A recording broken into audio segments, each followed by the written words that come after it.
Good morning. We'll go ahead and call the Tippecanoe County Commissioners meeting to order. If you'll please join me for the Pledge of Allegiance.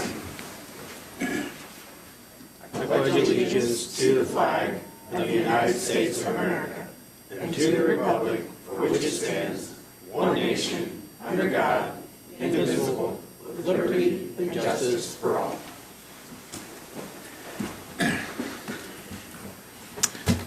All right. The first item on the agenda is the approval of the minutes from the September 16th meeting. Mr. President, I move to approve the minutes as presented. Second. Okay, we have a motion and a second. All in favor, say aye. Aye. Those opposed? That motion passes. Accounts payable vouchers. Mr. President, I'd like to recommend the claims from September 18th, 2024 to October 7th, 2024 be approved without exception. So moved. Second. All in favor, say aye. Aye. Those opposed? That passes. And payroll. And I'd like to recommend the payroll dated September 27th, 2024 be approved without exception. So moved. Second. All in favor, say aye. Aye. Those opposed? Motion passes. All right, Highway Department.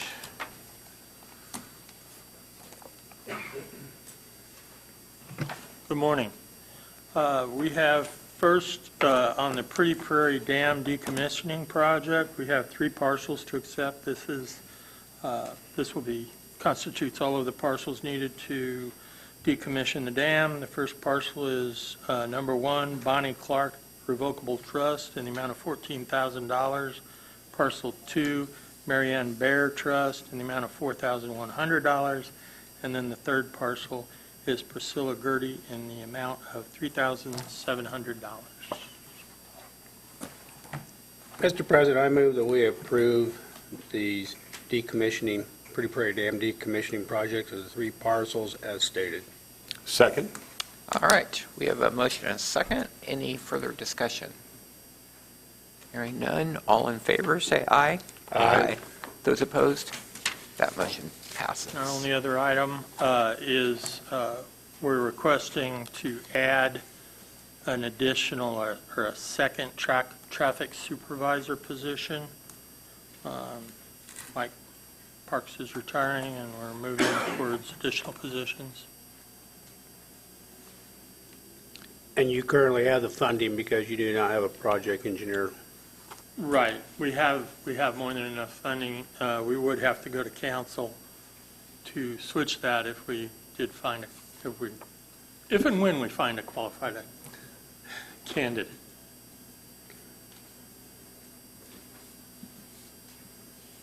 Mr. President, I move that we approve this additional position of a traffic supervisor. Second. Okay, we have a motion and a second. Any further discussion on that? All in favor, say aye. Aye. Those opposed? That motion passes. Thank you. Katie nodded for the record. All right, Area Plan Commission. Morning, Ryan. Good morning. All right. Well, we have 3 parts to this Omnibus Amendment, number 113. The first part deals with the... Ryan, just a second. Yeah. Mr. President, I move that we hear Oh, I'm ordinance 2024-20-CM, Uzo Amendment number 113. Second. Okay, now go ahead. Sorry. I'm just so excited. I apologize. All right. So, back to the 3 parts. Part 1 is concerning the agricultural rental hall use, which is a defined term in the zoning ordinance, added in 2013. This was essentially our own invention after a lot of research and, of course, demand for this particular use. So it's not uncommon to see, you learn some lessons along the way, and then you make tweaks to the ordinance to fit the demands of the changes required. And in this instance, there was a just bit of a confusion between what's considered a private event and a public event, which have certain requirements for them. This makes it pretty crystal clear that a private event is limited to attendance by invitation or reservation from ticket sales. So the public can't just show up and crash the door. You know, it's a wedding party, it's a private event, a retirement party, whatever it is. Whether there's tickets or not, whether money's exchanged or not is irrelevant. The fact is there's a private invitation that is given. either through a ticket sale or just normal invitation, as opposed to a public event where invitation reservations for ticket sales are not required. And so this would just be an advertised event. People can drop in. And then even if a nominal fee is charged at the door, it would still be considered a public event because anyone can show up and pay the fee and enter. So that distinction has been made to try to clarify what the rules are for our operators that are out there with these uses. And so we did consult with them for ones that had questions about this, and I think we knocked it out of the park here with that part. Part 2 is the pet brokerages. In short, the definition of a pet store, you can't sell cats or dogs. Pet stores partner with adoption agencies, and sometimes cats and dogs will come to there, and those animals will be adopted through the pet store, but it's not a purchase. And so, as opposed to the pet brokerage definition, which we are including, where you can sell cats and dogs directly. And so so our current pet stores that are out there, PetSmart and the rest of them, nothing changes for them. This is only concerning direct sales of cats and dogs from that location. And so we included a definition there. I won't read it to you. If there's questions, let me know. But we are going to limit this use to the I-2 zone, which is a light industrial zone, primarily because there's not a lot of it in our community, either in the cities or certainly in the county. And so this would essentially give our legislative bodies, including county commissioners, their chance at bat. Someone would come in for an I-2 rezone. You could essentially require commitments against this use if that's in your interest. And so that could accompany the rezoning petition. But there is a zoning pathway, a legal way to do this for a pet brokerage concern. So that's part 2. Part 3. And Ryan, just sorry, yeah. a clarification, even like in an existing I-2, it would still require a special exception and would have to go through BZA.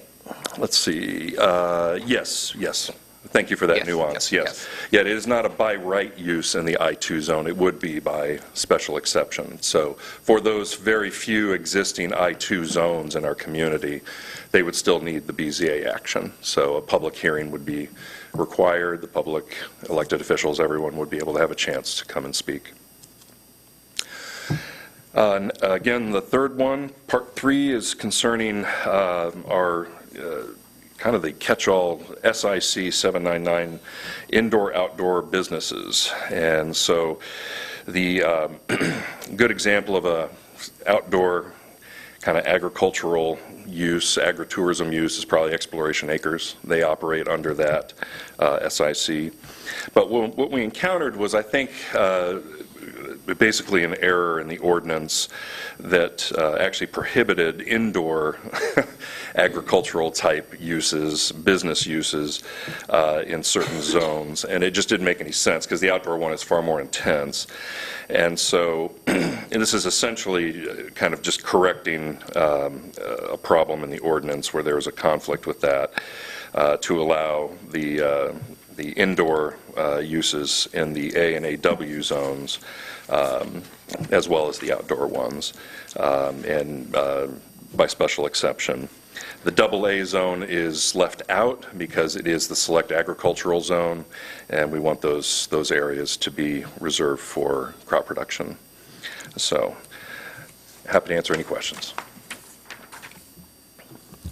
Okay.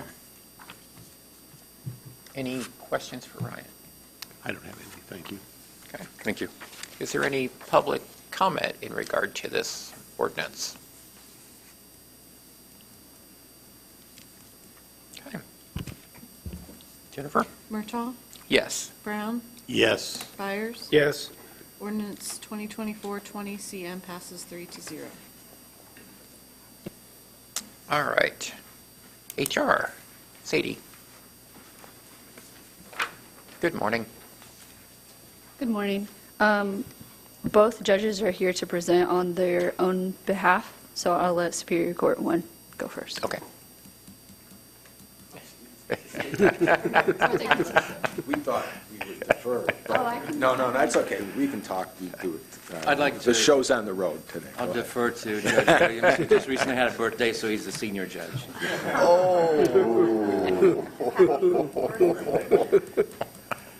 I'll read.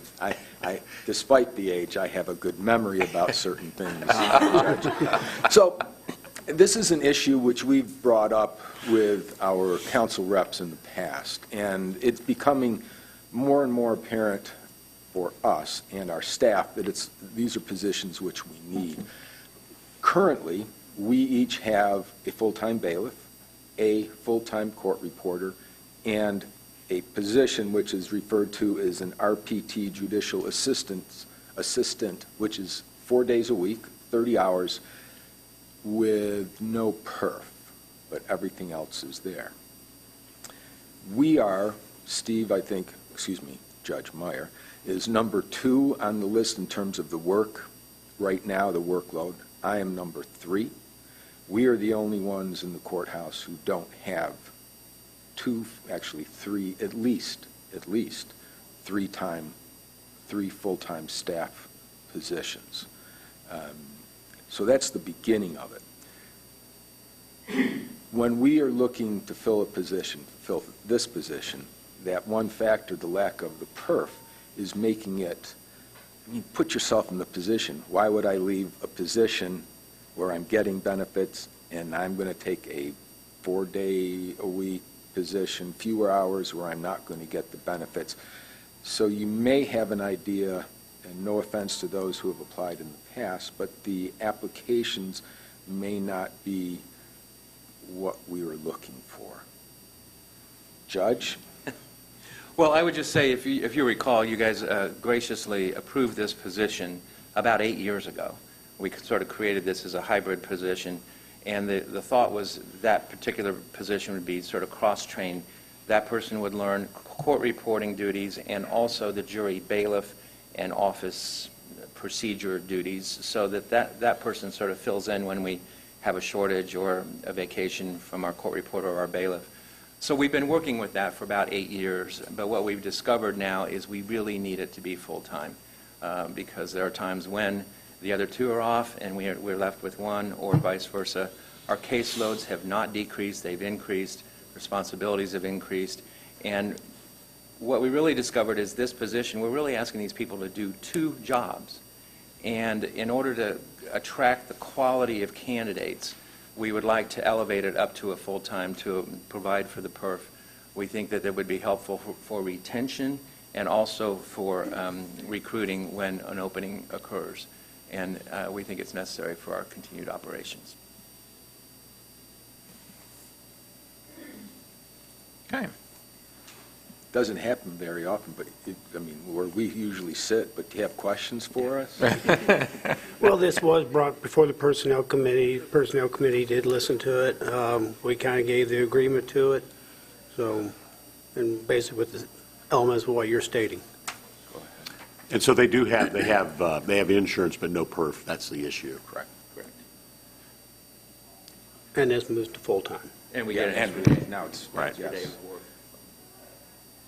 Because if I may just, Steve, if we have the other 2, something happens, someone's sick, someone's on vacation, now we're having to draw people from other courts, which is another issue which we've talked about, but it became, not that we can't do it, but it's just, if we have someone who's there, it makes it better.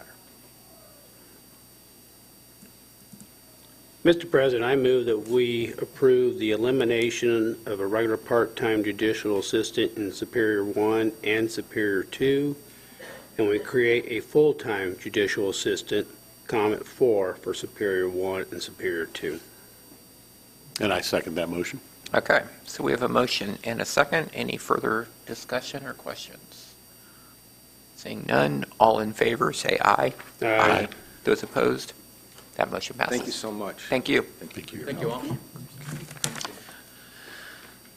All right, we have an amendment to the 2025 holiday schedule. Yes, I got really excited to get our holiday schedule done pretty early, but the state didn't submit theirs yet. We learned that the state is observing Veterans Day on Veterans Day, Tuesday the 11th, whereas we were observing on Monday. That conflicts with the courthouse and with taxes and treasurer's office. So the only amendment is Veterans Day will be observed by us on Tuesday the 11th. Okay. Any questions? Move for approval? Second. Okay, we have a motion and a second to approve the amended 2025 holiday schedule. All in favor, say aye. Aye. Those opposed? That motion passes. Thank you. Thank you. All right. Do it. Morning, Kent. Good morning. This is a simple services agreement. Cubit's an Indiana-based company that I think we'd like to do business with a little more often. It'd be somebody that would be a little more interested in keeping us happy as opposed to where some of these larger corporations have gone. We're purchasing a new type of backup device that they'll be helping installing with this current agreement.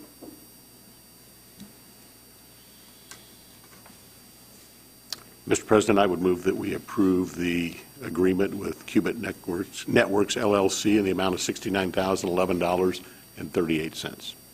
And the only question I really had on that, Kim, before I second, is that 69,000 plus, that's a one-time, or is that yearly? So,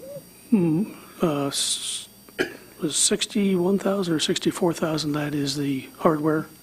Okay, the 60,000 is hardware 60,000 is hardware, then the rest is for the installation support then. and support on it. It says it's a 2-year extension. Okay. I'll second that. Okay, we have a motion and a second. Any further discussion? All in favor, say aye. Aye. Those opposed? Motion passes. Thank you. Thank you. All right, and then we have a master services agreement with Civic Plus. Welcome, David. Hello. This is your first time presenting. Yes, I believe so. I was up here briefly one other time. Oh, yeah. But, so about Moncito is an auditing software that's going to allow us to fix some back-end issues that we don't currently have a way to fix on our website through the current content management system that we have. It also has the ability to scan PDFs to determine if they're in need of remediation, which is another tool we don't have. It can look inside of those PDFs to see if we have broken links. It provides in-depth analytics greater than what we currently have through just Google Analytics alone. And it can analyze web pages to determine the reading level of our pages. And apparently right now we're at college level and we need to aim for 7th to 8th grade reading level, believe it or not. And it also has a history center, so it's going to keep track of all the changes that we make on the site as we go and provide us basically something to say, yes, we've been working towards remediating our site for accessibility. And basically, it's going to help us guarantee that we're going to comply with the Department of Justice standards as far as web accessibility goes. And I think it's essential for us to have that. So, Okay. that was all I had. Thank you. I would like to mention this will actually come out of our ADA budget. Yes. Mr. President, I would move that we approve the agreement with Civic Plus LLC for Moncito, and it looks like the initial term is for a total of $10,333.50, and the annual recurring is $9,334. I believe that's correct. Second. Okay, we have a motion and a second for approval of this master service agreement. Any further discussion? All in favor, say aye. Aye. Those opposed? That passes. Thank you. Thank you, guys. All right, Language Line Solutions Master Service Agreement. Commissioner, this is going to be our new LEP. We lost our last provider, which was Luna. They were bought out by another company. And so Doug has already looked at this contract. This is going to provide translation and interpretation services for the county. I might also add that this is the same company, Language Line Services is the same company that State 911 Board has under contract for the PSAPs. And it looks like I think Doug has gone over the agreement and everything, that it's kind of hard to pin down the cost because they're per minute. As needed. but I would move for approval of the contract with Language Line Services. Second. Okay, we have a motion and a second. All in favor, say aye. Aye. Those opposed? That passes. Okay. Next, we have a proposal for program management services with Tecton.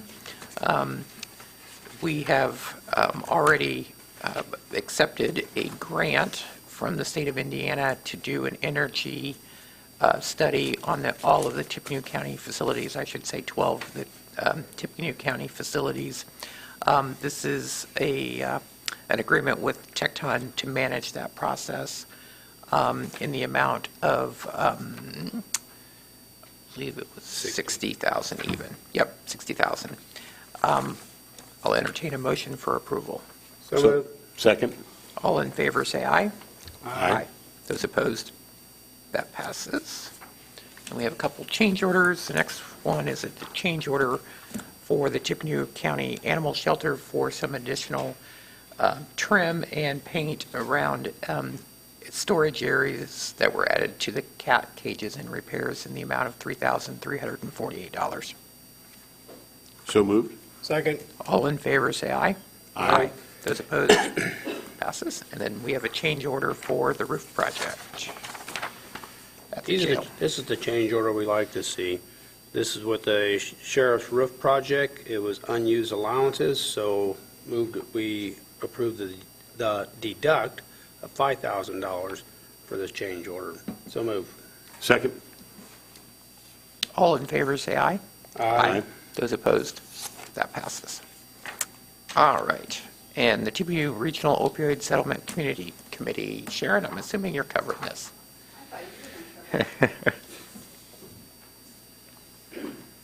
So Carol Alt she was not able to be here today. She's the chairman for this committee.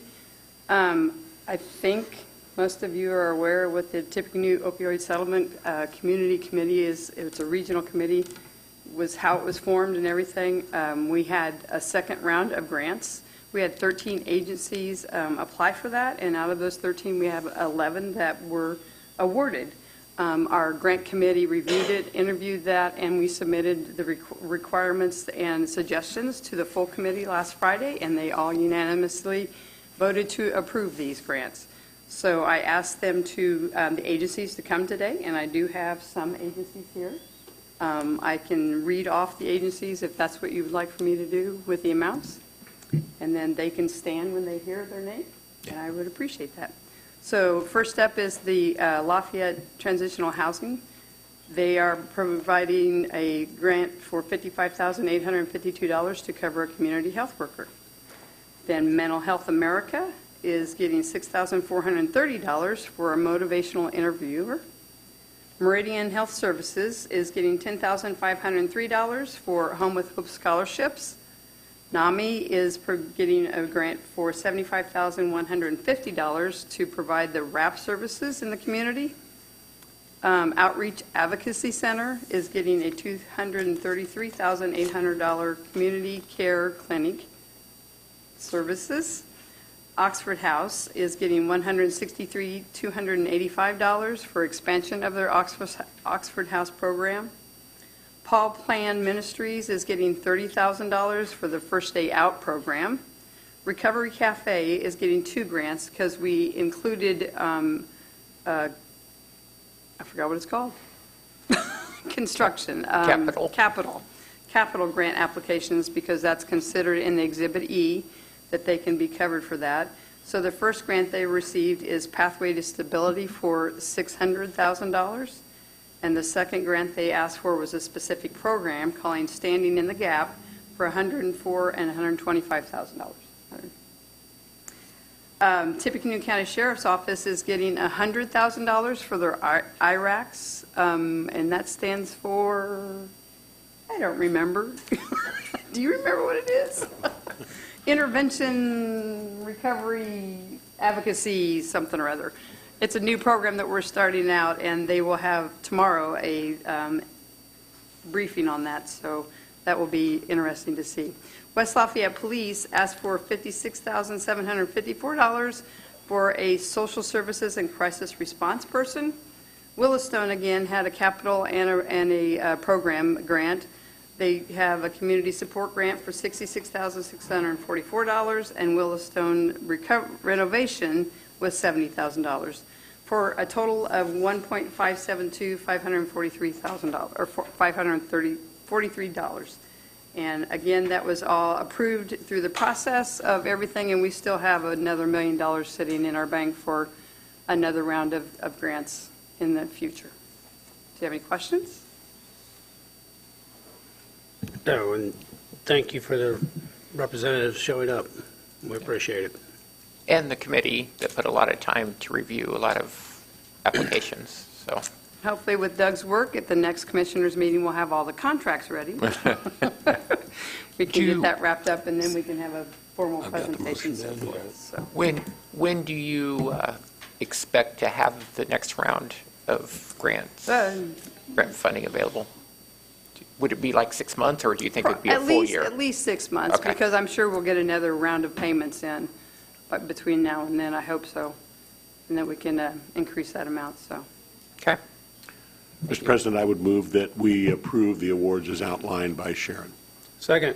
Okay. We have a motion and a second. Any further discussion? All in favor, say aye. Aye. Those opposed? That passes. Thank you. Thank you. All right. Do I have to sit down and come back up? Yes. You've got a lot today. So yeah, Grant World has been very busy. So today I'd like to ask permission to apply the Emergency Management Agency to cover the EMPG salary for 2024. The funds are to reimburse general fund to cover a portion of the 3 employees in our EMA department. Move to grant permission to apply. Second. All in favor, say aye. Aye. Those opposed? That passes. And EMA is also reaching out to the Norfolk Southern Foundation to receive funding to supply multiple hazard turnout gear to be worn when team is dispatched to assist with hazmat operations or other incidents when necessary. Move for approval. Second. All in favor, say aye. Aye. Those opposed? That passes. And Circuit Court is working with the Wabash Center to get the application put together for the Indiana Supreme Court grant for administration of the Adult Guardianship Office Volunteer Advocates for seniors or incapacitated adults, the funding to supplement Wabash Center guardianship services with an MOU with Judge Person. Move for Go ahead. Move for approval. Second. All in favor, say aye. Aye. Those opposed? Passes. We'd like to ask permission for the WIC to receive their grant for the 2025 funds from Indiana Department of Health in the amount of $1,398,709 to cover the total cost of the WIC department expenses and projects. Move to accept. Second. All in favor, say aye. Aye. That motion passes. The Sheriff's Department was awarded the 2025 Comprehensive Highway Injury Reduction Program, known as CHIRP, from ICJI in the amount of $57,212. These funds will be used for overtime and for reporting to ICJI to aid in the public awareness and increase compliance of seatbelt, child restraint, speed, impaired driving, and distraction laws.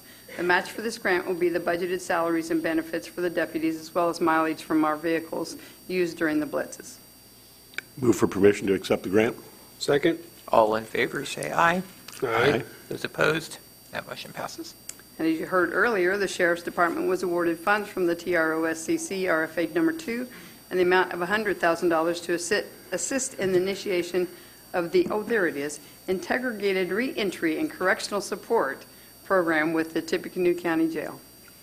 Move to accept. Second. All in favor, say aye. Aye. Those opposed? Passes. And finally, the Prosecutor's Office received the ICAC award of $10,600 from the Indiana State Police to support the Internet Crimes Against Children Task Force Program. Move for approval. Second. All in favor, say aye. Aye. Those opposed? That passes. Thank you. Okay, thank you. All right, any unfinished or new business?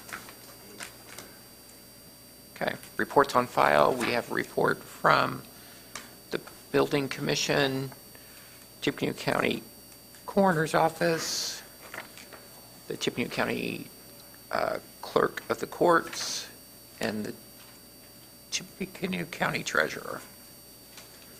And those will be on file in the Commissioner's office. Any public comment? Move to adjourn. We are adjourned. Thank you.